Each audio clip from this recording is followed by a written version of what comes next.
I'm 31, I was born in Hawke's Bay. I was raised in a single parent household. My father never really had anything to do with me. I was pretty much ostracised by his family and never had anything to do with them. Most of my life I spent being taken to counsellors and mental health workers and stuff like that. And in that process, Mum was trying to search for help, but what that did was convince me that there's something wrong with me. And that left a huge hole in me and sort of taught me that my feelings, my thoughts, the way I saw things, nothing was valid. Nothing, I couldn't trust my own thoughts or feelings or anything.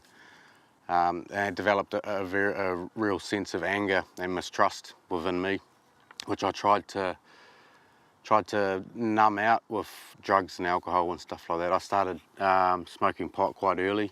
It's probably maybe 13, 14. Left school at 15. And from 16 till maybe end of last year, I've been struggling with meth addiction. I ended up doing a lag for aggravated robbery and home invasion and stuff like that at the age of 22. I did 3.5 years. Got out, met my ex-partner, and that was a pretty volatile, co-abusive relationship that ended up leading to us living in Christchurch, my children seeing things that they shouldn't see. I ended up being charged with male assaults female, and that was around May last year. Throughout my whole life, I sort of blamed everybody else for everything that happened to me, and I was a victim of everything. There's no responsibility on me. It was I had no control. Everything that happened in my life was a result of somebody else doing something.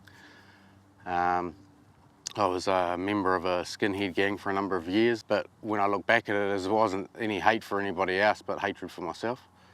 And it wasn't until I could learn to evaluate who I am and what's going on around me and realise that I can make choices today, regardless of any situation I'm in, that can get me to where I want to be.